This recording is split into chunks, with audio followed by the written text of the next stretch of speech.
Hello all, എല്ലാവരും ശ്രദ്ധിക്കുക. ഇനി നമ്മൾ ഡിസ്കസ് ചെയ്യുന്നത് ഫോർത്ത് മൊഡ്യൂളാണ്. അതായത് ഓട്ടോമൊബൈൽ പവർ പ്ലാന്റ് എന്ന് പറയുന്ന സിസ്റ്റത്തിലെ അല്ലെങ്കിൽ നമ്മുടെ സബ്ജക്റ്റിലെ ഫോർത്ത് മൊഡ്യൂളാണ് എന്ത് ചെയ്യുന്നത് നമ്മൾ ഡിസ്കസ് ചെയ്യുന്നത്.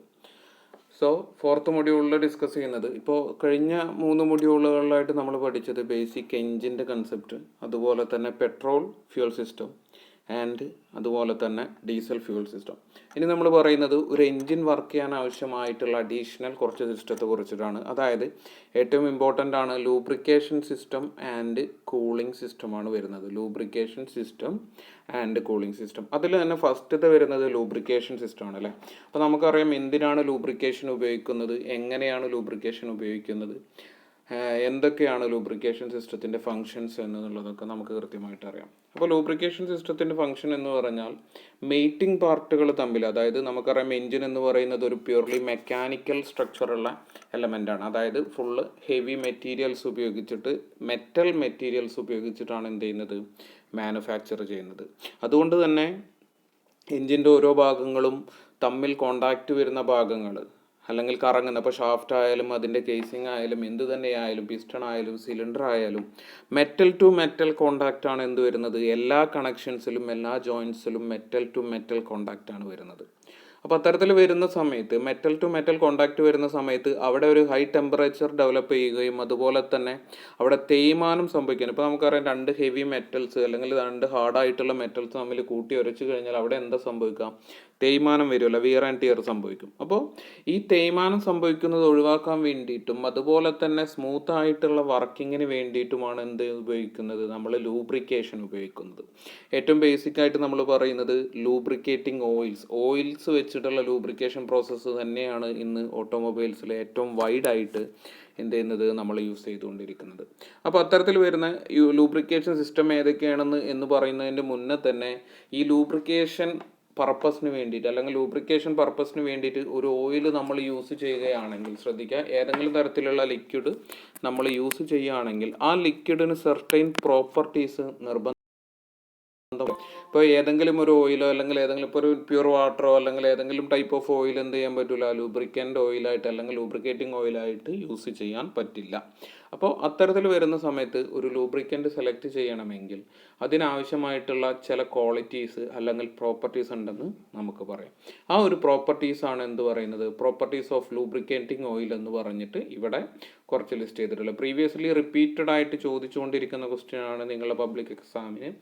അപ്പോൾ എന്താ പറയുക, viscosity, properties of lubricating oil വളരെ ശ്രദ്ധിക്കണം. പ്രോപ്പർട്ടീസ് ഓഫ് ലൂബ്രിക്കേറ്റിംഗ്, ഇപ്പോൾ ലാസ്റ്റ് എക്സാമിന് വരെ ചോദിച്ചാണ് ഹൈഡ്രോളിക് ഓയിൽസിൻ്റെ അല്ലെങ്കിൽ ലൂബ്രിക്കേറ്റിംഗ് ഓയിൽസിൻ്റെ പ്രോപ്പർട്ടീസ് എന്തൊക്കെയാണെന്ന്. അപ്പോൾ ഫസ്റ്റ് വൺ ആണ് വിസ്കോസിറ്റി. നമുക്കറിയാം, നമ്മൾ ചെറിയ ക്ലാസ്സിൽ തന്നെ പഠിച്ചിട്ടുണ്ട് എന്താണ് വിസ്കോസിറ്റി എന്നുള്ളതൊക്കെ. വിസ്കോസിറ്റി എന്ന് പറഞ്ഞാൽ എന്താണ്, ഒരു ഫ്ലൂയിഡ് അല്ലെങ്കിൽ ഒരു ലിക്വിഡിൻ്റെ റെസിസ്റ്റൻസ്, ഒഴുകുന്നതിനെതിരെയുള്ള റെസിസ്റ്റൻസിനെയാണ് നമ്മൾ എന്ത് പറയുന്നത്, വിസ്കോസിറ്റി എന്ന് പറയുന്നത്. ഓക്കെ, ഇപ്പോൾ ഒരു എക്സാമ്പിൾ പറയുകയാണെങ്കിൽ, ഇപ്പോൾ നമ്മുടെ ഒരു തേൻ എടുക്കുകയാണെങ്കിൽ, ഹണി എന്ന് പറയുന്ന സാധനം എടുക്കുകയാണെങ്കിൽ, ഹണി എന്തിനേക്കാളും വിസ്കസ് ആയിട്ടുള്ള കാര്യമാണ്, കെറോസിനേക്കാളും വിസ്കോസിറ്റി എന്താണ്, കൂടുതലാണ് എന്തിന്, ഹണി, തേനിന് എന്ന് പറയുന്നത്. അപ്പോൾ തന്നെ നിങ്ങൾക്ക് മനസ്സിലായിട്ടുണ്ടാകും. ഇപ്പോൾ നമ്മളൊരു ഡ്രോപ്ലെറ്റ് തേൻ ഒരു സർഫസിൽ ഒഴിക്കും, അതുപോലെ തന്നെ ഒരു മണ്ണെണ്ണ ഒരു തുള്ളി ഒരു സർഫസിൽ ഒഴിക്കുകയാണെങ്കിൽ പെട്ടെന്ന് ഏതാണ് സ്പ്രെഡായി പോകുക, കെറോസിനാണ് സ്പ്രെഡായി പോകുക. കാരണം അതിനെന്താണ്, ഒഴുകുന്നതിനെതിരെയുള്ള റെസിസ്റ്റൻസ് എന്താണ്, കുറവാണ്. അതായത് വിസ്കോസിറ്റി എന്താണ് അവിടെ കുറവാണെന്ന് പറയാം. അതേസമയം കുറച്ച് തിക്കായിട്ടുള്ള, ഇപ്പോൾ നമ്മുടെ എന്തെങ്കിലും ഒരു കോക്കനട്ട് ഓയിലോ അല്ലെങ്കിൽ എന്തെങ്കിലും വെളിച്ചെണ്ണയോ എഞ്ചിൻ ഓയിലോ ഒരു ഗ്രീസോ ഒരു സ്ഥലത്ത് എടുക്കുകയാണെങ്കിൽ അത് പെട്ടെന്ന് ഒഴുകി പോകും ഇല്ല. അപ്പോൾ അത്തരത്തിലുള്ള ഫ്ലൂയിഡ്സിന് അല്ലെങ്കിൽ അത്തരത്തിലുള്ള ലിക്വിഡ്സിന് എന്ത് കൂടുതലാണ്, വിസ്കോസിറ്റി. അതായത് ചുരുക്കി നമുക്ക് ഇത്രയും പറയാം, റെസിസ്റ്റൻസ് എഗെയിൻസ്റ്റ് ഫ്ലോ അല്ലെങ്കിൽ ഒഴുകാനുള്ള കഴിവിനെ അല്ലെങ്കിൽ കഴിവിനെതിരെയുള്ള റെസിസ്റ്റൻസിനെയാണ് നമ്മൾ എന്ത് പറയുന്നത്, വിസ്കോസിറ്റി എന്ന് പറയുന്നത്. വിസ്കസ് ഫ്ലൂയിഡ്സ് അല്ലെങ്കിൽ വിസ്കോസിറ്റി കൂടുതലാണെന്ന് പറഞ്ഞാൽ അതെന്തായിരിക്കും, തിക്ക് കണ്ടീഷനിലുള്ള അല്ലെങ്കിൽ അതിന് ഒഴുകാനുള്ള സ്റ്റഡി ആയിട്ട് അതിൻ്റെ ഷേപ്പിന് ഡിഫോർമേഷൻ സംഭവിക്കാനുള്ള ചാൻസ് എന്താണ് അവിടെ കമ്പാരിറ്റീവ്ലി കുറവാണ് എന്നാണ് പറയുന്നത്. അപ്പോൾ നമ്മൾ പറയുന്നത് ഇവിടെ viscosity is A measure of the flow ability of oil under A particular temperature and pressure. കൃത്യമായ ടെമ്പറേച്ചറിൽ, അപ്പോൾ ഞാൻ ഒരു ടെമ്പറേച്ചറിൻ്റെ അവിടെ ഒരു വേരിയൻ്റ് എന്ന് പറയാൻ കാരണം എന്താണെന്ന് വെച്ചാൽ, അപ്പോൾ ഞാനൊരു ഓയിൽ എടുത്തു, ഓയിൽ ഒരു സ്പൂണിൽ അല്ലെങ്കിൽ ഒരു ബീക്കറിൽ എടുത്തു. അത് ഞാൻ നല്ലപോലെ ഹീറ്റ് ചെയ്യാണ്. ഹീറ്റ് ചെയ്യുന്നതിനനുസരിച്ച് ഇതിൻ്റെ വിസ്കോസിറ്റി എന്ത് ചെയ്യും, കുറഞ്ഞു വരും. വിസ്കോസിറ്റി കുറഞ്ഞു വരും അല്ലേ. നമ്മളിപ്പോൾ ഒരു എന്തെങ്കിലും ഗ്രീസൊക്കെ എടുത്ത് ചൂടാക്കി കഴിഞ്ഞാൽ, അല്ലെങ്കിൽ ഒരു തിക്ക് ഓയിൽ എടുത്ത് ചൂടാക്കി കഴിഞ്ഞാൽ, ഒരു സർട്ടൈൻ ടെമ്പറേച്ചർ എത്തിക്കഴിഞ്ഞാൽ അതെന്താകാൻ തുടങ്ങും, ഒഴുകാൻ തുടങ്ങും. അതായത് അതിൻ്റെ വിസ്കോസിറ്റി എന്തായും കുറയും. അതായത് ഇവിടെ പറയുന്നത് ടെമ്പറേച്ചർ കൂടുന്നതിനനുസരിച്ച് ലിക്വിഡ്സിൻ്റെ വിസ്കോസിറ്റി എന്താണ് ചെയ്യുന്നത്, ടെമ്പറേച്ചർ കൂടുമ്പോൾ വിസ്കോസിറ്റി എന്ത് ചെയ്യും, കുറയും. ഇൻവേഴ്സ്ലി പ്രൊപ്പോർഷണൽ ആണ് പറയുന്നത്. എന്തിൻ്റെ, ലിക്വിഡ്സിൻ്റെയാണ്, സർട്ടൈൻ കണ്ടീഷൻസിൽ മാത്രമാണ് പറയുന്നത്. സോ നമ്മൾ ഉപയോഗിക്കുന്ന ലൂബ്രിക്കേറ്റിംഗ് ഓയിലിൻ്റെ വിസ്കോസിറ്റി ശ്രദ്ധിക്കുക. ലൂബ്രിക്കേറ്റിംഗ് ഓയിലിൻ്റെ വിസ്കോസിറ്റി എന്തായിരിക്കണം, കൂടുതൽ വിസ്കസ് ആണെങ്കിൽ എന്താ സംഭവിക്കുക, വളരെ കൂടുതൽ വിസ്കസ് ആണെങ്കിൽ അല്ലെങ്കിൽ വിസ്കോസിറ്റി വളരെ കൂടുതലാണെങ്കിൽ എന്താ സംഭവിക്കുക, ഇതിന് ഇൻബിറ്റ്വീൻ ആയിട്ട് അല്ലെങ്കിൽ മെറ്റൽസിൻ്റെ പാർട്ട്, ഇപ്പോൾ ഒരു മെറ്റൽ ആണെങ്കിൽ രണ്ട് മെറ്റലിൻ്റെ ഗ്യാപ്പ് വളരെ കുറവായിരിക്കും എഞ്ചിൻസിലൊക്കെ, വളരെ ക്ലോസ്ലി പാക്ക്ഡ് ആയിരിക്കും എഞ്ചിൻ്റെ എല്ലാ കമ്പോണൻസും അറേഞ്ച് ചെയ്തിട്ടുള്ളത്. സോ ഇതിന് ഇൻബിറ്റ്വീൻ ആയിട്ട് ഇതിനകത്തേക്ക് എൻ്റർ ചെയ്യാനുള്ള ഒരു പ്രോപ്പർട്ടി അല്ലെങ്കിൽ കഴിവ് എന്ത് ചെയ്യും, കുറയും, വിസ്കോസിറ്റി വളരെ കൂടുതലാണെങ്കിൽ. അതേസമയം വിസ്കോസിറ്റി വളരെ കുറവാണെങ്കിൽ, വളരെ കുറഞ്ഞൊരു വിസ്കോസിറ്റി ആണെങ്കിൽ എന്താ സംഭവിക്കുക, ഇതിനകത്ത് സ്റ്റേ ചെയ്യാൻ പറ്റുമോ, ഇതിനകത്തേക്ക് എൻ്റർ ചെയ്ത് നേരെ ഇവിടെ നിന്ന് കൂളിംഗ് ലൂബ്രിക്കേറ്റ് ചെയ്യാതെ പെട്ടെന്ന് തന്നെ അടുത്ത എൻഡിലേക്ക് അല്ലെങ്കിൽ അത് ഒഴുകിപ്പോകാനുള്ള ടെൻഡൻസി കൂടുതലാണ്. അപ്പോൾ എപ്പോഴും ഒരു പ്രിസ്ക്രൈബ്ഡ് ഫോർമാറ്റിലുള്ള അല്ലെങ്കിൽ ഒരു പ്രിസ്ക്രൈബ്ഡ് വാല്യൂവിലുള്ള വിസ്കസ് ഫ്ലൂയിഡ്സ് ആണ് എന്ത് ചെയ്യേണ്ടത്, നമ്മൾ ലൂബ്രിക്കേറ്റിംഗ് ഓയിലിന് വേണ്ടിയിട്ട് യൂസ് ചെയ്യേണ്ടത്. അതാണ് ഒരു പ്രോപ്പർട്ടി എന്ന് പറയുന്നത്. ആൻഡ് സെക്കൻഡ് വൺ എന്ന് പറയുന്ന ഫിസിക്കൽ സ്റ്റെബിലിറ്റി. എന്താണ് ഫിസിക്കൽ സ്റ്റെബിലിറ്റി എന്ന് പറഞ്ഞാൽ, നമ്മളിപ്പോൾ പലതരത്തിലുള്ള കണ്ടീഷൻ, പ്രത്യേകിച്ച് എഞ്ചിൻ്റെ കണ്ടീഷനിലാണെങ്കിൽ ഓരോ സമയത്തും ഓരോ ടെമ്പറേച്ചറിലാണ് എന്ത് വരിക, എഞ്ചിനിൽ വരുന്നത്. അപ്പോൾ ആ ടെമ്പറേച്ചർ വരുന്ന സമയത്ത് ഹൈയസ്റ്റ് ടെമ്പറേച്ചർ ഉണ്ടാവും, ലോവസ്റ്റ് ടെമ്പറേച്ചറും ഉണ്ടായിരിക്കും. ഇപ്പം ഞാൻ പറയാം, ഒരു ലിക്വിഡ് എടുത്ത് കൂൾ ചെയ്യാണ്, ഞാൻ ഹീറ്റ് ചെയ്യണം. ഒരു റെസ്പെക്റ്റീവ് ടെമ്പറേച്ചർ കഴിഞ്ഞാൽ ഹീറ്റിംഗ് കൂടി കഴിഞ്ഞാൽ ലിക്വിഡ് എന്താവാൻ തുടങ്ങും, വേപ്പറൈസ് ചെയ്യാൻ തുടങ്ങും. അപ്പോൾ നമുക്ക് കൂളിങ്ങിൻ്റെ ഫംഗ്ഷൻ കിട്ടുമോ, ഇല്ല. അതേസമയം ഞാനിതിൻ്റെ ടെമ്പറേച്ചർ എന്ത് ചെയ്യാം, വളരെ കുറയ്ക്കുകയാണ്. ലിക്വിഡിൻ്റെ ടെമ്പറേച്ചർ ഒരു ലിമിറ്റ് വിട്ട് കുറച്ച് കഴിഞ്ഞാൽ എന്ത് സംഭവിക്കും, അത് സോളിഡ് സ്റ്റേറ്റിലേക്ക്, അതിൻ്റെ ലിക്വിഡ് സ്റ്റേറ്റിൽ നിന്ന് സോളിഡ് സ്റ്റേറ്റിലേക്ക്, നമ്മൾ വെള്ളമൊക്കെ തണുപ്പിച്ചാൽ ഐസാകുന്നത് പോലെ ലിക്വിഡ് സ്റ്റേറ്റിൽ നിന്ന് സോളിഡ് സ്റ്റേറ്റിലേക്ക് മാറും. അപ്പോൾ ആ ഒരു ടെമ്പറേച്ചർ അതും എന്ത് ചെയ്യാൻ പാടില്ല, ആ രണ്ട് പ്രോപ്പർട്ടിയും എന്തുണ്ടാകാൻ പാടില്ല, ലൂബ്രിക്കൻസിന് ഉണ്ടാകാൻ പാടില്ല. അതാണ് ഫിസിക്കൽ സ്റ്റെബിലിറ്റി എന്ന് പറയുന്നത്. ഇപ്പോൾ ഒരു ലിക്വിഡ് ഉണ്ട് അല്ലെങ്കിൽ ഒരു ഓയിൽ ഉണ്ട്, ആ ഓയിൽ എല്ലാം കൊണ്ടും അല്ലെങ്കിൽ അതിൻ്റെ കംപ്ലീറ്റ് പ്രോപ്പർട്ടി അത് തന്നെയായിട്ട് നിലനിർത്തണം. എങ്ങനെ, ലോവസ്റ്റ് ആൻഡ് ഹയസ്റ്റ് ടെമ്പറേച്ചർ, എത്ര ടെമ്പറേച്ചർ കൂടിയാലും എഞ്ചിൻ്റെ മാക്സിമം ടെമ്പറേച്ചറിലും ഏറ്റവും കുറഞ്ഞ ടെമ്പറേച്ചറിലും അതിൻ്റെ ഫിസിക്കൽ സ്റ്റേറ്റിന്, ഇപ്പോൾ ലിക്വിഡ് ആണെങ്കിൽ എഞ്ചിൻ മാക്സിമം ടെമ്പറേച്ചറിൽ എത്തിയാൽ അത് എന്താവാൻ പാടില്ല, ഗ്യാസ് ആവാൻ പാടില്ല. ഏറ്റവും ടെമ്പറേച്ചർ കുറഞ്ഞ കണ്ടീഷനിൽ എത്തിയാൽ അത് എന്തും ആവാൻ പാടില്ല, സോളിഡ് സ്റ്റേറ്റിലേക്കും മാറാൻ പാടില്ല. ഈ ഒരു സ്റ്റേറ്റിനെ ലിക്വിഡ് സ്റ്റേറ്റിൽ തന്നെ ലോവസ്റ്റ് ടെമ്പറേച്ചറിലും ഹൈ ടെമ്പറേച്ചറിലും നിലനിൽക്കാനുള്ള ആ ഒരു കഴിവിനെ ആണ് നമ്മൾ എന്ത് പറയുന്നത്, ഫിസിക്കൽ സ്റ്റെബിലിറ്റി എന്ന് പറയുന്നത്. ആൻഡ് നെക്സ്റ്റ് വൺ എന്ന് പറഞ്ഞാൽ കെമിക്കൽ സ്റ്റെബിലിറ്റി ആണ്. കെമിക്കൽ സ്റ്റെബിലിറ്റി എന്ന് പറഞ്ഞാൽ ഇപ്പോൾ ഞാൻ പറഞ്ഞു, ഓരോ ലിക്വിഡ്സിനും എന്തുണ്ടായിരിക്കും, ഓരോ കെമിക്കൽ പ്രോപ്പർട്ടീസ് ഉണ്ടായിരിക്കും. ഇപ്പോൾ അതിൻ്റെ എന്താ പറയുക, ഇപ്പോൾ അസിഡിറ്റി, ആൽക്കലിറ്റി എന്നൊക്കെ പറയുന്ന പോലെ, അസിഡിക് നേച്ചർ അല്ലെങ്കിൽ ആൽക്കലി നേച്ചർ എന്നൊക്കെ പറയുന്ന പോലെ, pH വാല്യൂസ്, അതിൻ്റെ മോളിക്കുലാർ സെക്ഷൻസ്, അറേഞ്ച്മെൻറ്റ്സ്, ഇങ്ങനെയുള്ള കാര്യങ്ങളൊക്കെ ഉണ്ടായിരിക്കും. ഇതിനും എന്ത് പാടില്ല, ചേഞ്ച് വരാൻ പാടില്ല. എങ്ങനെ, അറ്റ് ഹയസ്റ്റ് ടെമ്പറേച്ചർ ഇതിനും എന്ത് പാടില്ല, അതിൻ്റെ കെമിക്കൽ സ്ട്രക്ചറിന് അല്ലെങ്കിൽ കെമിക്കൽ പ്രോപ്പർട്ടീസിന് എന്ത് വരാൻ പാടില്ല, ചേഞ്ച് വരാൻ പാടില്ല. കെമിക്കൽ പ്രോപ്പർട്ടീസ് എന്ന് പറഞ്ഞാൽ എന്താണ്, അതിൻ്റെ ഒരു മോളിക്കുലാർ അറേഞ്ച്മെൻറ്റ്, അതുപോലെ തന്നെയുള്ള ഹീറ്റ് വലിച്ചെടുക്കാനുള്ള കഴിവ്, ടെമ്പറേച്ചർ അബ്സോർബ് ചെയ്യാനുള്ള കഴിവ്, അതിനൊന്നും എന്ത് ചെയ്യാൻ പാടില്ല, ഏത് ടെമ്പറേച്ചർ റേഞ്ചിലായാലും വ്യത്യാസം വരാൻ പാടില്ല. അതിനെയാണ് നമ്മൾ എന്ത് പറയുന്നത്, കെമിക്കൽ സ്റ്റെബിലിറ്റി എന്ന് പറയുന്നത്.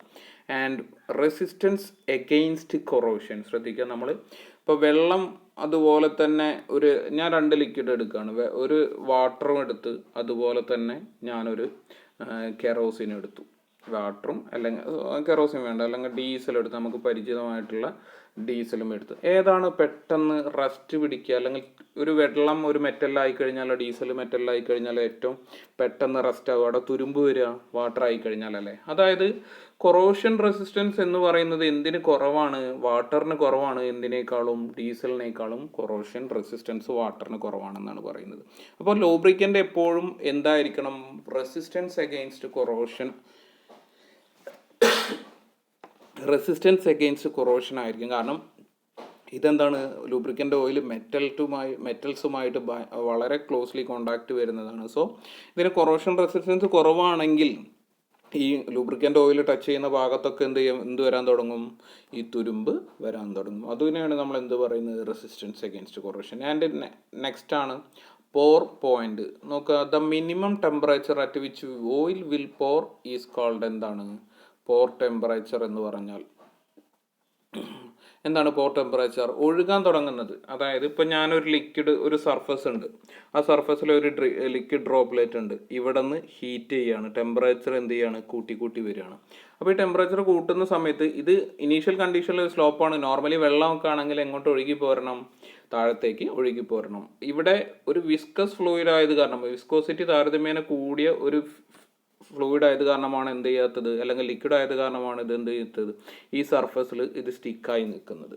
അപ്പോൾ ഒരു ടെമ്പറേച്ചർ എത്തി, ഞാനൊരു 10 ഡിഗ്രി ചൂടാക്കി, ആൻഡ് അഗെയിൻ 20 ഡിഗ്രി ചൂടാക്കി, ആൻഡ് അഗെയിൻ ഒരു 30 ഡിഗ്രി ചൂടാക്കി. 30 ഡിഗ്രി എത്തിയപ്പോൾ ഇതെന്താവാൻ തുടങ്ങി, ഈ വിസ്കോസിറ്റി കുറഞ്ഞിട്ട് ഇത് ഒഴുകാൻ അല്ലെങ്കിൽ ഫ്ലോ ചെയ്യാൻ തുടങ്ങി. അങ്ങനെ ആ ഫ്ലോ സ്റ്റാർട്ട് ചെയ്യുന്നത്, ഒരു വിസ്കോസ് ഫ്ലൂയിഡിനെ ഹീറ്റ് ചെയ്യുകയാണെങ്കിൽ അല്ലെങ്കിൽ അതിൻ്റെ ടെമ്പറേച്ചർ കൂട്ടുകയാണെങ്കിൽ ഒരു സർട്ടൈൻ ടെമ്പറേച്ചറിൽ അതെന്താ തുടങ്ങും, അതിൻ്റെ വിസ്കോസിറ്റി കുറഞ്ഞിട്ട് അത് ഒഴുകാനുള്ള കാപ്പബിലിറ്റി അച്ചീവ് ചെയ്യും, അല്ലെങ്കിൽ അത് ഒഴുകാൻ തുടങ്ങും. ആ ഒരു ടെമ്പറേച്ചറിന്, ഇത് 30 ആവണമെന്നില്ല, എക്സാമ്പിളാണ് ഞാൻ പറഞ്ഞത്, ആ ഒരു ഫ്ലോ സ്റ്റാർട്ട് ചെയ്യുന്ന ആ ടെമ്പറേച്ചറിനെയാണ് നമ്മൾ എന്ത് പറയുന്നത്, പോർ പോയിന്റ് എന്ന് പറയുന്നത്. ആൻഡ് നെക്സ്റ്റ് വൺ എന്താണ്, cleanliness. The oil should be sufficiently clean and stable itself so that crack ice and oil. നമുക്ക് എല്ലാവർക്കും അറിയുന്ന പോലെ ഓയിൽ എന്തായിരിക്കണം, ക്ലീൻ ആയിരിക്കണം എന്നാണ് പറയുന്നത്. And next one flash point or fire point. വളരെ ശ്രദ്ധിക്കണം, flash point or fire point. നമുക്കറിയാം, ഒരു ഓയിൽ, ഞാനിപ്പോൾ ഒരു കണ്ടെയ്നറിൽ ഒരു ഓയിൽ നിറച്ചെടുക്കുകയാണ്. ഞാനിതിൻ്റെ പുറത്ത് എന്ത് ചെയ്തു, ടെമ്പറേച്ചർ കൂട്ടിക്കൊണ്ട് വന്നു, അല്ലെങ്കിൽ എന്തെങ്കിലും ഒരു ലൈറ്റനിങ് എക്യുപ്മെൻറ്റ്, ഒരു ലൈറ്ററോ അല്ലെങ്കിൽ ഗ്യാസ് ഫ്ലെയിമോ ഒക്കെ യൂസ് ചെയ്തിട്ട് എന്ത് ചെയ്തു, ഇതിനെ ഹീറ്റ് ചെയ്ത് തുടങ്ങി. ഇതിൻ്റെ സർഫസിൽ ഹീറ്റ് ചെയ്തു. അതായത് ഡയറക്റ്റ് ഈ എന്തില്ല, ഡയറക്റ്റ് ആയിട്ട് ഫ്ലെയിം ഇതിൽ തട്ടുന്നില്ല, പക്ഷെ എന്ത് ചെയ്തു, ഇതിൻ്റെ ടെമ്പറേച്ചർ ഇങ്ങനെ കൊണ്ടുവന്നു. അറ്റ് എ സർട്ടൈൻ പോയിന്റ്, ഒരു സർട്ടൈൻ ടെമ്പറേച്ചർ എത്തുമ്പോൾ ഈ ഫ്ലൂയിഡ് എന്താൻ തുടങ്ങും, കത്താൻ തുടങ്ങും. നമ്മൾ ഈ കടലിലൊക്കെ ഷിപ്പിൽ നിന്നൊക്കെ ഓയിൽ ലീക്ക് ചെയ്ത് കഴിഞ്ഞാൽ, നമ്മൾ ഓയിൽ കണ്ടെയ്നേഴ്സ് ആയിട്ടുള്ള ഷിപ്പിൽ നിന്നൊക്കെ കടലിൽ ഓയിൽ സ്പ്രെഡായി നിങ്ങൾ കേട്ടിട്ടുണ്ടാവില്ലേ. അപ്പോൾ ആ വാട്ടറിൻ്റെ സർഫസിൽ നിന്നുകൊണ്ട് തന്നെ, നിങ്ങൾ വീഡിയോസിലും കാര്യങ്ങളൊക്കെ കണ്ടിട്ടുണ്ടായിരിക്കും, വാട്ടറിൻ്റെ സർഫസിൽ നിന്നുകൊണ്ട് തന്നെ ഈ ഓയിൽ എന്ത് ചെയ്യുന്നുണ്ട്, കത്താൻ തുടങ്ങുന്നുണ്ട്. അപ്പോൾ അങ്ങനെ കത്തുന്ന ആ ഒരു പ്രോസസ്സിനെ, ആ ഒരു ടെമ്പറേച്ചർ, നമ്മൾ അറ്റ്മോസ്ഫിയർ ടെമ്പറേച്ചർ കൂടി ആ ഓയിലിന് കത്താൻ ആവശ്യമായിട്ടുള്ള സർട്ടൈൻ ടെമ്പറേച്ചർ എത്തിക്കഴിഞ്ഞാൽ അതെന്തായും, ഓയിൽ ഇഗ്നൈറ്റ് ചെയ്യാൻ തുടങ്ങും, അല്ലെങ്കിൽ ബേൺ ചെയ്യാൻ തുടങ്ങും, അല്ലെങ്കിൽ ഫ്ലെയിം ചെയ്യാൻ തുടങ്ങും. അപ്പോൾ അത്തരത്തിൽ വരുന്ന ആ ഒരു സർട്ടൈൻ ടെമ്പറേച്ചറിനെയാണ് നമ്മൾ എന്ത് പറയുന്നത്, ഫ്ലാഷ് പോയിന്റ് അല്ലെങ്കിൽ ഫയർ പോയിന്റ് എന്ന് പറയുന്നത്. The lowest temperature at which the oil flashes and fires known as, എന്താണ് ഫ്ലാഷ്. ഏറ്റവും മിനിമം ടെമ്പറേച്ചർ കൂട്ടി കൊടുന്നു, ഒരു സർട്ടൈൻ ടെമ്പറേച്ചറിൽ എത്തിക്കഴിഞ്ഞാൽ ആ ഓയിൽ എന്താവും തുടങ്ങും, കത്താൻ തുടങ്ങും. ആ ഒരു ടെമ്പറേച്ചറിനെയാണ് നമ്മൾ എന്ത് പറയുന്നത്, flash point or fire point എന്ന് പറയുന്നത്. നെക്സ്റ്റ് വൺ ആണ് എമൽസിഫിക്കേഷൻ. നോക്കുക, the tendency of any oil to emulsify with water. എന്താണ്, വാട്ടറുമായിട്ട് മിക്സ് ആകാനുള്ള ഒരു പ്രോപ്പർട്ടിനെയാണ് നമ്മൾ എന്ത് പറയുന്നത്, എമൽസിഫിക്കേഷൻ എന്ന് പറയുന്നത്. നമ്മൾ സർട്ടൈൻ കൂളിംഗ് ഓയിൽസ് ഒക്കെ എന്ത് ചെയ്യും, അതുമായിട്ട് മിക്സ് ആണ്, എമൽസിഫൈ ചെയ്യാനുള്ള ഒരു ടെൻഡൻസി കാണിക്കും. ആ ടെൻഡൻസിനെയാണ് നമ്മൾ എന്ത് പറയുന്നത്, എമൽസിഫിക്കേഷൻ എന്ന് പറയുന്നത്. അപ്പോൾ നമ്മൾ ഫ്ലൂയിഡ്സിൻ്റെ കുറേ പ്രോപ്പർട്ടി, വേറെ ഡെൻസിറ്റി ഉണ്ട്, സ്പെസിഫിക് ഗ്രാവിറ്റി ഉണ്ട്, അങ്ങനെ കുറേ ഫിസിക്സിലൊക്കെ നിങ്ങൾ പഠിക്കുന്ന കുറേ പ്രോപ്പർട്ടീസ് ഉണ്ട്. നിങ്ങൾക്ക് ഏത് വേണമെങ്കിലും, അതെല്ലാം എന്തിൻ്റെ പ്രോപ്പർട്ടി തന്നെയാണ്, ലൂബ്രിക്കേറ്റിംഗ് ഓയിലിൻ്റെ പ്രോപ്പർട്ടി തന്നെയാണ്. നമുക്കപ്പോൾ എക്സാമിന് ചോദിക്കുമ്പോൾ മിനിമം ഒരു 6 പോയിന്റ്സ് എങ്കിലും നിങ്ങൾ എഴുതണം. ഇവിടെ എത്ര പോയിന്റ് കൊടുത്തിട്ട്, 1 2 3 4 ഒരു 8 പോയിന്റ് ഞാൻ ഇവിടെ കൊടുത്തിട്ടുണ്ട്. സോ ഇതിൽ നിന്ന് നിങ്ങൾക്ക് കൺവീനിയൻ്റ് ആയിട്ടുള്ള ഒരു 6 പോയിന്റെങ്കിലും എക്സാമിന് വരുന്ന സമയത്ത് എന്ത് ചെയ്യണം, നിങ്ങൾ എഴുതണം. അപ്പോൾ നമ്മുടെ ഫോർത്ത് മൊഡ്യൂളിലെ ഫസ്റ്റ് പാർട്ടായ properties of lubricating oil, just അതിൻ്റെ ഒരു തിയറി സെക്ഷനാണ്. ഇനി നമ്മൾ പറയുന്നത് ടൈപ്സ് ഓഫ് ലൂബ്രിക്കേഷൻസ് ആണ്. എന്താണ് ലൂബ്രിക്കേഷൻ, അല്ലെങ്കിൽ ലൂബ്രിക്കേഷൻ സിസ്റ്റത്തെ ഏറ്റവും ബേസിക് ആയിട്ട്, എൻജിൻസിലുള്ള ലൂബ്രിക്കേഷൻ സിസ്റ്റത്തെ ഏറ്റവും ബേസിക് ആയിട്ട് 3 ആയിട്ടാണ് ക്ലാസിഫൈ ചെയ്തിട്ടുള്ളത്. വളരെ ശ്രദ്ധിക്കണം, ഇമ്പോർട്ടൻ്റ് ആണ്. ക്ലാസിഫിക്കേഷൻ അല്ലെങ്കിൽ 3 തരത്തിൽ ക്ലാസിഫൈ ചെയ്തിട്ടുണ്ട്. ശ്രദ്ധിക്കുക, 3 തരത്തിൽ ക്ലാസിഫൈ ചെയ്തിട്ടുണ്ട്. ഒന്നാമത്താണ് മിക്സ്ഡ് ലൂബ്രിക്കേഷൻ സിസ്റ്റം. ഈ മിസ്റ്റ് ലൂബ്രിക്കേഷൻ സിസ്റ്റത്തിന് തന്നെ നമ്മൾ വേറൊരു പേര് പറയും പെട്രോയിൽ ലൂബ്രിക്കേഷൻ സിസ്റ്റം. ശ്രദ്ധിക്കുക, പെട്രോയിൽ ലൂബ്രിക്കേഷൻ സിസ്റ്റം. നിങ്ങൾക്ക് പേര് കേൾക്കുമ്പോൾ തന്നെ മനസ്സിലാവും പെട്രോയിൽ ലൂബ്രിക്കേഷൻ സിസ്റ്റം. എന്തിലായിരിക്കും അത്? പെട്രോൾ എൻജിൻസിൽ മാത്രമായിരിക്കും എന്ത് ചെയ്യുന്നത്, യൂസ് ചെയ്യുന്നത്. എങ്ങനെയാണ് വരുന്നത്? ഇവിടെ പെട്രോൾ പ്ലസ് ഓയിൽ എന്നുള്ളതിൻ്റെ ഷോർട്ട് ഫോം ആണ് എന്ത്, പെട്രോയിൽ ലൂബ്രിക്കേഷൻ സിസ്റ്റം. അപ്പോൾ നിങ്ങൾക്ക് മനസ്സിലായിട്ടുണ്ടാവും എന്താണെന്ന് നമ്മൾ എക്സ്പ്ലെയിൻ ചെയ്യും. And second one, mist lubrication പറയുന്ന പേര് പെട്രോയിൽ ലൂബ്രിക്കേഷൻ എന്നും കൂടി പറയുന്നുണ്ട്. ആൻഡ് നെക്സ്റ്റ് വൺ ആണ് wet sump lubrication and third one dry sump lubrication. അപ്പോൾ ഇമ്പോർട്ടൻ്റ് ആണ്, ഈ 3 ഫാക്ടേഴ്സും ഇമ്പോർട്ടൻ്റ് ആണ്. അപ്പോൾ ഫസ്റ്റ് ആണ് നമ്മൾ പറയുന്നത് പെട്രോയിൽ അല്ലെങ്കിൽ മിസ്റ്റ് ലൂബ്രിക്കേഷൻ ആണ് പറയുന്നത്. എന്താണ് മിസ്റ്റ് ലൂബ്രിക്കേഷൻ അല്ലെങ്കിൽ പെട്രോയിൽ ലൂബ്രിക്കേഷൻ? നമ്മൾ വർക്കിംഗ് ഫ്ലൂയിഡായ പെട്രോളിൻ്റെ കൂടെ ലൂബ്രിക്കൻ്റ് ഓയിൽ മിക്സ് ചെയ്തിട്ടാണ് എഞ്ചിനിലേക്ക് സപ്ലൈ ചെയ്യുന്നതെങ്കിൽ അതിനെയാണ് നമ്മൾ എന്ത് പറയുന്നത്, പെട്രോയിൽ ലൂബ്രിക്കേഷൻ എന്ന് പറയുന്നത്. വളരെ ശ്രദ്ധിക്കുക, പെട്രോയിൽ ഓർ മിസ്റ്റ് ലൂബ്രിക്കേഷൻ എന്ന് പറയുന്നത് system of lubrication generally adopted in 2-stroke petrol engines like scooters and motor cycle. നിങ്ങൾക്ക് ഇപ്പോൾ മനസ്സിലായിട്ടുണ്ടായിരിക്കും എന്താണ്.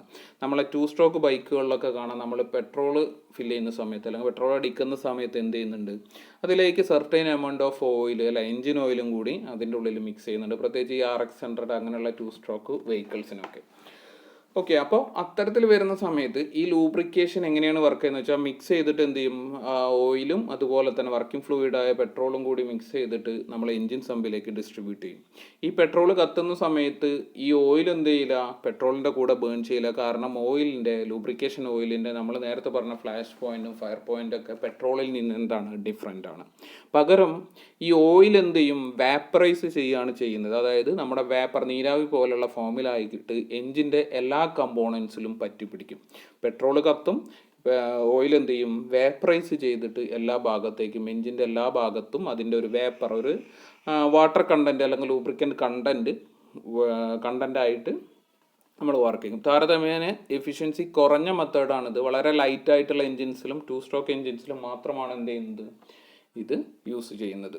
നോക്കാം, the lubricating oil is mixed into the petrol itself while filling the petrol tank of the vehicle in a specified ratio 2 to 6%. അതായത് 2 മുതൽ 6% വരെയാണ്. അതായത് 100 ml petrol ആണെങ്കിൽ അതിൽ എത്ര ml ഉണ്ടായിരിക്കും, 2 മുതൽ 6 ml വരെ ആയിരിക്കണം എന്തിൻ്റെ അളവ്, ഓയിലിൻ്റെ അളവ് സപ്ലൈ ചെയ്യുന്ന 2ൻ്റെയും 6ൻ്റെയും ഇടയിൽ. അതായത് 1 ലിറ്റർ ആണെങ്കിൽ അതിൽ 200 ml മുതൽ, ശ്രദ്ധിക്കുക, 200 ml മുതൽ 600 ml, 20 ml മുതൽ 60 ml വരെയാണ് എന്ത് വരേണ്ടത്, നമുക്ക് 1 ലിറ്റർ പെട്രോളിൽ 20 ml മുതൽ 60 ml വരെയാണ് എന്ത് വരേണ്ടത്, അതിൻ്റെ ഓയിലിൻ്റെ ലെവൽ അല്ലെങ്കിൽ അളവ് വരേണ്ടത്. When the fuel goes into the crank chamber during the engine operation the oil particles go deep into the bearing surface, piston ring, cylinder walls, piston, spin and, ഞാൻ നേരത്തെ പറഞ്ഞ പോലെ തന്നെ അത് vaporise ചെയ്തിട്ട് എഞ്ചിൻ്റെ എല്ലാ ഭാഗത്തെയും നമ്മൾ എന്ത് ചെയ്യും, അത് മിക്സ് ചെയ്ത് അല്ലെങ്കിൽ ലൂബ്രിക്കേറ്റ് ചെയ്യും. അപ്പോൾ ഇത്രയും മനസ്സിലാക്കി വെക്കുക. അതിന് പ്രത്യേകിച്ച് വേറെ ഫിഗേഴ്സോ കാര്യങ്ങളോ ഒന്നുമില്ല. പെട്രോയിൽ ഓർ മിസ്റ്റ് ലൂബ്രിക്കേഷൻ എന്ന് പറഞ്ഞാൽ പെട്രോളിൻ്റെ കൂടെ ഫ്യൂവലും കൂടി എഞ്ചിൻ ഓയിലും കൂടി മിക്സ് ചെയ്തിട്ട് അല്ലെങ്കിൽ ലൂബ്രിക്കൻറ്റും കൂടി മിക്സ് ചെയ്തിട്ട് എന്ത് ചെയ്യാം, എഞ്ചിനിലേക്ക് സപ്ലൈ ചെയ്യുന്നതിനാണ് നമ്മൾ എന്ത് പറയുന്നത്, പെട്രോയിൽ ഓർ മിസ്റ്റ് ലൂബ്രിക്കേഷൻ. ശ്രദ്ധിക്കുക, ഇത്രയും പോയിന്റ്സ് നിങ്ങൾ ഈ കാണുന്ന 3 പോയിന്റ്സ് നിങ്ങൾ നോട്ട് ചെയ്യുമ്പോൾ എഴുതണം, നോട്ട്സ് പ്രിപ്പയർ ചെയ്യുമ്പോൾ എഴുതണം. നെക്സ്റ്റ് ആണ് ഞാൻ നേരത്തെ പറഞ്ഞ പോലെ തന്നെ രണ്ടാമത്തെ ക്ലാസിഫിക്കേഷനായ wet sump lubrication. Wet sump ലൂബ്രിക്കേഷനിൽ 3ആയിട്ട് എഗെയിൻ ക്ലാസിഫൈ ചെയ്തിട്ടുണ്ട്. വെറ്റ് സമ്പ് ലൂബ്രിക്കേഷനെ 3ആയിട്ട് വീണ്ടും ക്ലാസിഫൈ ചെയ്തിട്ടുണ്ട്. ഒന്ന് സ്പ്ലാഷ് ലൂബ്രിക്കേഷൻ സിസ്റ്റം, രണ്ടാമത്തത് pressure lubrication system, splash lubrication system, രണ്ടാമത്തെ പ്രഷർ ലൂബ്രിക്കേഷൻ സിസ്റ്റം, മൂന്നാമത്തത് സ്പ്ലാഷും അതുപോലെ തന്നെ പ്രഷറും കൂടി ചേർന്ന സിസ്റ്റം. ഇത് ഞാൻ ഇതിൽ നോട്ടായിട്ട് തന്നിട്ടില്ല, അപ്പോൾ നിങ്ങൾ നോട്ട് ചെയ്യണം. Splash plus pressure lubrication system. അതായത് വെറ്റ് സമ്പ് ലൂബ്രിക്കേഷനെ 3ആയിട്ട് തിരിച്ചിട്ടുണ്ട്. Splash lubrication system, pressure lubrication system. Okay, അപ്പോൾ ഇതെന്താ പറയുന്നത് വെച്ചാൽ വെറ്റ് സമ്പ് ലൂബ്രിക്കേഷനിൽ നമ്മുടെ എഞ്ചിനിൽ മോസ്റ്റ് കോമൺലി സാധാരണ വെഹിക്കിൾസിൽ എല്ലാം യൂസ് ചെയ്യുന്ന ലൂബ്രിക്കേഷൻ സിസ്റ്റമാണ് എന്ത്, വെറ്റ് സമ്പ് ലൂബ്രിക്കേഷൻ സിസ്റ്റം. അതായത് എഞ്ചിൻ്റെ ഏറ്റവും ബോട്ടമായിട്ട് ഒരു ക്രാങ്ക് കേസ് ഉണ്ടായിരിക്കും. ആ ക്രാങ്ക് കേസിൽ എന്തുണ്ടായിരിക്കും, എഞ്ചിൻ ഓയിൽ നിറഞ്ഞിരിക്കുന്നുണ്ടായിരിക്കും. ആ എഞ്ചിൻ ഓയിൽ നമുക്ക് ലൂബ്രിക്കേഷൻ വേണ്ട ഭാഗത്തേക്ക് എന്ത് ചെയ്യും, സപ്ലൈ ചെയ്യും. അതായത് വെറ്റ് സമ്പ്, നമുക്കറിയാം എഞ്ചിൻ്റെ ഏറ്റവും അടിഭാഗത്തെയാണ് നമ്മൾ എന്ത് പറയുന്നത്, സമ്പ് എന്ന് പറയുന്നത്. ആ സമ്പിൽ എന്ത് ചെയ്യും, എഞ്ചിൻ ഓയിൽ നിറഞ്ഞിരിക്കുന്നുണ്ടായിരിക്കും. ആ നിറഞ്ഞിരിക്കുന്ന എഞ്ചിൻ ഓയിലിനെ ഓരോ ഭാഗത്തേക്കും കൃത്യമായ അളവിൽ സപ്ലൈ ചെയ്യുന്ന ആ ഒരു സിസ്റ്റം, ഏറ്റവും അടിഭാഗത്തുള്ള സമ്പ്, അത്തരത്തിലുള്ള ലൂബ്രിക്കേഷൻ സിസ്റ്റമാണ് എന്ത്, വെറ്റ് സമ്പ് ലൂബ്രിക്കേഷൻ എന്ന് പറയുന്നത്. ഇപ്പോൾ വെറ്റ് സമ്പ് ലൂബ്രിക്കേഷനിൽ ഫസ്റ്റ് പറയുന്നത് എന്താണ്, സ്പ്ലാഷ് ലൂബ്രിക്കേഷൻ സിസ്റ്റം. ഞാൻ പറഞ്ഞുതരാം. ഇതാണ് ഏറ്റവും ബേസിക് ആയിട്ടുള്ള ഒരു ഫിഗർ എന്ന് പറയുന്നത് സ്പ്ലാഷ് ലൂബ്രിക്കേഷൻ സിസ്റ്റത്തിന്. നിങ്ങൾ നോക്കാം, അത് ക്ലിയർ ആവുന്നില്ല അല്ലേ. ഇതാണ് ജസ്റ്റ് സെയിം ഫിഗർ തന്നെയാണ് ഇവിടെ. ശ്രദ്ധിക്കുക, ഇതാണ് സ്പ്ലാഷ് ലൂബ്രിക്കേഷൻ. ഒരൊറ്റ സിലിണ്ടറിൻ്റെ അറേഞ്ച്മെൻ്റ് ആണ് ഞാനിവിടെ കൊടുത്തിട്ടുള്ളത്. വളരെ ശ്രദ്ധിക്കുക, ഒരൊറ്റ സിംഗിൾ സിലിണ്ടറിൻ്റെ അറേഞ്ച്മെൻ്റ് ആണ് ഇവിടെ കൊടുത്തിട്ടുള്ളത്. എന്താണുള്ളത്, ഇത്രയും ഭാഗമുണ്ട്. ഇവിടെ സിലിണ്ടർ ഹെഡ്, അതുപോലെ തന്നെ സിലിണ്ടർ ഹെഡ്, പിസ്റ്റൺ, അങ്ങനെയുള്ള കണക്റ്റിംഗ് റോഡ് കാര്യങ്ങളൊക്കെ ഉണ്ട്. ഇനി ശ്രദ്ധിക്കേണ്ടത്, കണക്റ്റിംഗ് റോഡിൻ്റെ എൻഡിലായിട്ട്, അതായത് ക്രാങ്ക് ഷാഫ്റ്റിൻ്റെ താഴ്ഭാഗത്തായിട്ട് ഒരു സ്പൂണ് പോലെയുള്ള സ്ട്രക്ചർ ഉണ്ട്. സ്കൂപ്പ്, നമ്മൾ ഐസ്ക്രീമിൻ്റെയൊക്കെ സ്കൂപ്പില്ലേ, ഐസ്ക്രീമിൻ്റെയൊക്കെ സ്കൂപ്പ് പോലെയുള്ള ഒരു സ്ട്രക്ചർ ഉണ്ട്. അതിനെ പറയുന്ന പേര് സ്പ്ലാഷിംഗ് സ്കൂപ്പ് എന്നാണ് പറയുന്നത്. വളരെ ശ്രദ്ധിക്കുക, സ്പ്ലാഷിംഗ് സ്കൂപ്പ് എന്ന് പറയും. ഇവിടെ ക്രാങ്ക് റൊട്ടേറ്റ് ചെയ്യുന്ന സമയത്ത് ഈ ക്രാങ്ക് ഷാഫ്റ്റും എന്ത് ചെയ്യും, റൊട്ടേറ്റ് ചെയ്യും. ഓരോ റൊട്ടേഷനിലും ഈ സ്കൂപ്പ് എന്ത് ചെയ്യും, താഴത്തേക്ക് വന്നിട്ട് ഫ്യൂവലിനെ മുകൾ ഭാഗത്തേക്ക് എന്ത് ചെയ്യും, സ്പ്രെഡ് ചെയ്യും. അതായത് നമ്മളിപ്പോൾ ഒരു സ്പൂൺ കൊണ്ട് അല്ലെങ്കിൽ ഒരു പാത്രം കൊണ്ട് വെള്ളം കോരി ഒഴിക്കുന്നത് പോലെ എന്ത് ചെയ്യും, ഈ സ്കൂപ്പ് ക്രാങ്ക് വർക്ക് ചെയ്യുന്ന സമയത്ത് ഓരോ ഭാഗത്തും എഞ്ചിൻ ഓയിലിനെ എന്ത് ചെയ്യും, എല്ലാ ഭാഗത്തേക്കും കൃത്യമായിട്ട് എന്ത് ചെയ്യും, സ്പ്രെഡ് ചെയ്തു കൊടുക്കും. ഈ ഒരു സിസ്റ്റത്തെയാണ് നമ്മൾ എന്ത് പറയുന്നത്, സ്പ്ലാഷ് ലൂബ്രിക്കേഷൻ സിസ്റ്റം എന്ന് പറയുന്നത്. അതിൻ്റെ ഒരു ചെറിയ നോട്ട് ഇവിടെ ഉണ്ട്. നിങ്ങൾ നോട്ട്സ് എഴുതുന്ന സമയത്ത് ഇപ്പോൾ ഞാൻ പറഞ്ഞത് തന്നെയാണ് വർക്കിംഗ്, ആ ഒരു സംഭവമാണ് ഇവിടെ എക്സ്പ്ലെയിൻ ചെയ്തിട്ടുള്ളത്. അത് കൃത്യമായിട്ടൊന്ന് എഴുതുക. അപ്പോൾ ഇത്രയും മനസ്സിലാക്കി വെക്കുക. സ്പ്ലാഷ് ലൂബ്രിക്കേഷൻ സിസ്റ്റം ഇതായിരിക്കും, ഈ ഒരു രീതിയിലായിരിക്കും അതിൻ്റെ സ്കൂപ്പ് വരുന്നത്. ഒരു സ്കൂപ്പ് പോലെയുള്ള ഒരു സ്പൂൺ ലൈക്ക് സ്ട്രക്ചർ വെച്ചിട്ട് എന്ത് ചെയ്യുകയാണ് ചെയ്യുന്നത്, വെഹിക്കിളിൻ്റെ എല്ലാ ഭാഗത്തേക്കും എന്ത് ചെയ്യുക, ഫ്യൂവൽസിനെ എത്തിക്കുകയാണ്. ഇത് വളരെ ലിമിറ്റഡ് ആയിട്ടുള്ള, അല്ലെങ്കിൽ wet sump lubrication. Wet sump എന്ന് പറയാൻ കാരണം എന്താണ്, ഇവിടെ ക്രാങ്ക് കേസിൽ കണ്ടോ, ഇതാണ് ക്രാങ്ക് എന്ന് പറയുന്ന ഭാഗം ഇതിൻ്റെ. അപ്പോൾ അതിലെന്ത് നടക്കുന്നുണ്ട്, ഓയിൽ നിറഞ്ഞ് നിൽക്കുന്നുണ്ട്. ആ ഓയിൽ നിറഞ്ഞ് ക്രാങ്ക് കേസിൽ നിറഞ്ഞ് നിൽക്കുന്നതുകൊണ്ടാണ് എന്ത് പറയുന്നത്, അതിനെ വെറ്റ് സമ്പ് ലൂബ്രിക്കേഷൻ എന്ന് പറയുന്നതും. അതുപോലെ തന്നെ ഈ സ്കൂപ്പ് ചെയ്യുന്നതുകൊണ്ട്, നിങ്ങൾ സ്പ്രെഡ് ചെയ്യുന്നതുകൊണ്ട് അതിനെന്ത് പറയും, നമ്മൾ സ്പ്ലാഷ് ലൂബ്രിക്കേഷൻ എന്ന് സിസ്റ്റം എന്ന് പറയും. അപ്പോൾ ഇതിന് ഒരുപാട് ലിമിറ്റേഷൻസ് ഉണ്ട്. നിങ്ങൾ നോക്കുമ്പോൾ തന്നെ മനസ്സിലാവാം, ഒരു ലിമിറ്റ് കഴിഞ്ഞ് കഴിഞ്ഞാൽ, അല്ലെങ്കിൽ എഞ്ചിൻ ഓയിൽ ഒരു ലിമിറ്റിൽ താഴ്ന്നു കഴിഞ്ഞാൽ, ബൈ ചാൻസ് ഒരു ലിമിറ്റിലേക്ക് താഴ്ന്നു കഴിഞ്ഞാൽ പിന്നെ എന്ത് ചെയ്യാൻ പറ്റില്ല, ലൂബ്രിക്കേഷൻ നടക്കില്ല. അതുപോലെ തന്നെ എഞ്ചിൻ്റെ RPM-അനുസരിച്ച്, RPM കുറയുമ്പോൾ എന്ത് ചെയ്യും, ലൂബ്രിക്കേഷൻ കുറയുമല്ലോ. ഇവിടെ ഹൈ RPM-ൽ ആണ് എന്ത് ചെയ്യുക, കറക്റ്റായിട്ട് സ്പ്രെഡ് ചെയ്യാൻ പറ്റും. അപ്പോൾ ഒരു ലൂബ്രിക്കേഷൻ എന്ത് ചെയ്യുന്നില്ല, താരതമ്യേന ലൈറ്റർ എൻജിൻസിലാണ്, 2 സ്ട്രോക്ക് അല്ലാത്ത ലൈറ്റർ എൻജിൻസിലാണ് ഈ സ്കൂപ്പ് അല്ലെങ്കിൽ സ്പ്ലാഷ് സിസ്റ്റം യൂസ് ചെയ്യുന്നത്. എഫക്റ്റീവ്നെസ് താരതമ്യേന കുറവാണ്. കാരണം എല്ലായ്പ്പോഴും ഈ ലൂബ്രിക്കേഷൻ കറക്റ്റായിട്ട് എല്ലാ ഭാഗത്തേക്കും ടച്ച് ചെയ്യണമെന്ന് ഇല്ല. അപ്പോൾ അത്തരത്തിൽ വരുന്ന ഒരു ലൂബ്രിക്കേഷൻ സിസ്റ്റത്തെയാണ് നമ്മൾ എന്ത് പറയുന്നത്, സ്പ്ലാഷ് ലൂബ്രിക്കേഷൻ സിസ്റ്റം എന്ന് പറയുന്നത്. ശ്രദ്ധിക്കുക, ഈ ഒരു രീതിയിലായിരിക്കും എന്ത് വർക്ക് ചെയ്യുന്നത്, ഒരു സ്പ്ലാഷ് ലൂബ്രിക്കേഷൻ സിസ്റ്റം വർക്ക് ചെയ്യുന്നത്. ഞാൻ നേരത്തെ പറഞ്ഞ പോലെ തന്നെ എന്തുണ്ട്, ഒരു പിസ്റ്റൺ ഉണ്ട്, ഇവിടെ ഒരു പിസ്റ്റൺ ഉണ്ട്, അതുപോലെ തന്നെ നമ്മുടെ ക്രാങ്ക് കേസ് ഉണ്ട്, അതുപോലെ തന്നെ എന്തുണ്ട്, ഒരു കണക്റ്റിംഗ് റോഡ് ഉണ്ട്. കണക്റ്റിംഗ് റോഡിൻ്റെ ഈ ഒരു എൻഡിൽ, ഇതാണ് ക്രാങ്കിനോട് ചേർന്ന് കണക്റ്റിംഗ് റോഡിൻ്റെ എൻഡിൽ എന്തുണ്ട്, സ്കൂപ്പ് എന്ന് പറയുന്ന സ്ട്രക്ചർ എന്താണ്, ഇവിടെ കാണിച്ചിട്ടുള്ള സ്ട്രക്ചറാണ് എന്ത് പറയുന്നത്, സ്കൂപ്പ് എന്ന് പറയുന്നത്. അതെന്ത് ചെയ്യും, കറക്റ്റായിട്ട് റൊട്ടേറ്റ് ചെയ്യും. റൊട്ടേറ്റ് ചെയ്യുന്ന സമയത്ത് ഈ എഞ്ചിൻ്റെ സമ്പ് എന്ന് പറയുന്ന പോർഷനാണ് ഇത്രയും കാണിച്ചിട്ടുള്ളത്. ഇതിനകത്തുള്ള ഓയിലിനെ എന്ത് ചെയ്യും, കറക്റ്റ് എല്ലാ ഭാഗത്തേക്കും എന്ത് ചെയ്യും, സ്പ്രെഡ് ചെയ്തുകൊണ്ടേ ഇരിക്കും. ഓക്കെ, അപ്പോൾ അതാണ് സ്പ്ലാഷ് ലൂബ്രിക്കേഷൻ സിസ്റ്റം എന്ന് പറയുന്നത്. സ്പ്ലാഷ് സിസ്റ്റം, എഞ്ചിൻ്റെ RPM കൂടുന്നതിനനുസരിച്ച് സ്വാഭാവികമായിട്ടും എന്ത് ചെയ്യും, സ്പ്ലാഷ് ചെയ്യുന്നത് കൂടും. എഞ്ചിൻ്റെ RPM കുറയുന്നതിനനുസരിച്ച് എന്ത് ചെയ്യും, ലൂബ്രിക്കേഷൻ്റെ പർപ്പസ് കുറയും. അപ്പോൾ ഇത്രയും കാര്യങ്ങളാണ് ഈ സ്പ്ലാഷ് ലൂബ്രിക്കേഷൻ സിസ്റ്റത്തിൽ നമുക്ക് പറയാനുള്ളത്. ഓക്കെ, ജസ്റ്റ് എന്താണ്, അതിൻ്റെ ഒരു ആനിമേറ്റഡ് വ്യൂവും കൂടിയാണ് കാണിച്ചിട്ടുള്ളത്, 3D വ്യൂ.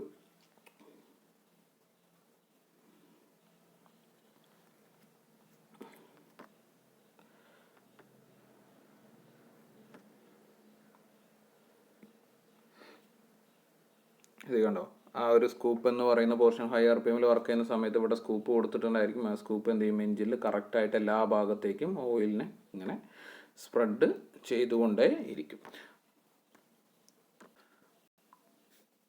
അപ്പോൾ അതാണ് സ്പ്ലാഷ് ലൂബ്രിക്കേഷൻ സിസ്റ്റം വരുന്നത്. നെക്സ്റ്റ് എന്താണ്, നെക്സ്റ്റ് വരുന്നത് സ്പ്ലാഷ് ലൂബ്രിക്കേഷൻ സിസ്റ്റത്തിൻ്റെ ഒരു മൾട്ടി സിലിണ്ടർ ആണെങ്കിൽ, ഓരോ എക്സ്ട്രാ സിലിണ്ടറുള്ള ഒന്നിലധികം സിലിണ്ടേഴ്സ് ഉണ്ടെങ്കിൽ അതിൻ്റെ ഒരു ജസ്റ്റ് ഒരു ഫിഗറാണ് ഇവിടെ കാണിച്ചിട്ടുള്ളത്. നമുക്ക് ഈ ഒരു അറേഞ്ച്മെൻ്റ് ആണ് സ്കൂപ്പ് എന്ന് പറയുന്നത്. എന്തുണ്ട്, ഓരോ സമ്പിലേക്കും കാര്യങ്ങൾ കൊടുത്തിട്ടുണ്ട്. ഓക്കെ, ഇനി നെക്സ്റ്റ് വരുന്നത് വളരെ ശ്രദ്ധിക്കാം. നെക്സ്റ്റ് വരുന്നതാണ് പ്രഷർ ലൂബ്രിക്കേഷൻ സിസ്റ്റം. വളരെ ശ്രദ്ധിക്കണം, പ്രഷർ ലൂബ്രിക്കേഷൻ സിസ്റ്റമാണ് നെക്സ്റ്റ്. അതായത് നമ്മളിപ്പോൾ പറയുന്നത് വെറ്റ് സമ്പ് ലൂബ്രിക്കേഷൻ ആണ്. വെറ്റ് സമ്പ് ലൂബ്രിക്കേഷനിൽ ഫസ്റ്റത്തെ പറഞ്ഞു, വെറ്റ് സമ്പ് ലൂബ്രിക്കേഷനിൽ ഫസ്റ്റത്തെ പറഞ്ഞു എന്താണ്, സ്പ്ലാഷ് ലൂബ്രിക്കേഷൻ സിസ്റ്റമാണ്. രണ്ടാമത്തതാണ് pressure lubrication system. Pressure lubrication സിസ്റ്റത്തിൽ സ്വാഭാവികമായിട്ടും എന്തുണ്ടായിരിക്കും, ഇവിടെ സമ്പ് ഉണ്ട് അല്ലേ, നമ്മൾ പറഞ്ഞ വെറ്റ് സമ്പിൻ്റെ ഭാഗമായത് കാരണം ഈ കാണുന്ന ഒരു അറേഞ്ച്മെൻറ്റിനെ എന്ത് പറയുന്നത്, സമ്പ് എന്ന് പറയുന്നത്. ഇവിടെ എന്തുണ്ട്, ഒരു ഓയിൽ സ്ട്രെയിനർ ഉണ്ട്. നമ്മുടെ ഫൂട്ട് വാൾവൊക്കെ പോലെയുള്ള ഒരു സ്ട്രെയിനറാണ്. അതായത് എഞ്ചിൻ ഓയിലിൽ എന്തെങ്കിലുമൊക്കെ ഡസ്റ്റോ പൊടിയോ അങ്ങനെയുള്ള ഇമ്പ്യൂരിറ്റീസ് ഉണ്ടെങ്കിൽ അത് റിപ്പയർ ചെയ്യാൻ വേണ്ടിയിട്ട്. ആൻഡ് അഗെയിൻ അവിടെ നിന്ന് എന്താണ്, ഒരു ഓയിൽ പമ്പാണുള്ളത്. ശ്രദ്ധിക്കുക, ഒരു ഓയിൽ പമ്പ് ഉണ്ട്.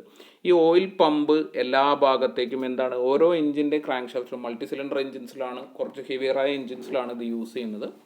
അപ്പോൾ എല്ലാ ഭാഗത്തേക്കും എന്ത് ചെയ്യുക, ഫ്യൂവൽ എത്തിക്കുക. അതായത് ഇവിടെയൊക്കെ കണ്ടോ, ഈ ഡോട്ടഡ് ലൈൻസ് ഒക്കെ എന്താണ്, എഞ്ചിൻ്റെ ക്രാങ്ക് ഷാഫ്റ്റിലേക്ക് ഫ്യൂവൽ എത്തിക്കുന്നുണ്ട്, ക്യാം ഷാഫ്റ്റിലേക്ക് ഫ്യൂവൽ എത്തിക്കുന്നുണ്ട്, പിസ്റ്റണിലേക്ക് ഫ്യൂവൽ എത്തിക്കുന്നുണ്ട്, പിസ്റ്റണിലേക്ക് കണക്റ്റിംഗ് റോഡിലേക്ക് ഫ്യൂവൽ എത്തിക്കുന്നുണ്ട്. ഓക്കെ, അതിൽ നിന്നൊക്കെയുള്ള ഓവർഫ്ലോസ് നേരെ ഇങ്ങോട്ട് തന്നെ വരുന്നുണ്ട്. ഓവർഫ്ലോസ് ഈ ഓരോ ഭാഗത്തേക്ക് ഞാൻ അതിൻ്റെ ഡെമോൺസ്ട്രേഷൻ കാണിച്ചു തരാം, അപ്പോൾ കൃത്യമായിട്ട് നിങ്ങൾക്ക് മനസ്സിലാവും.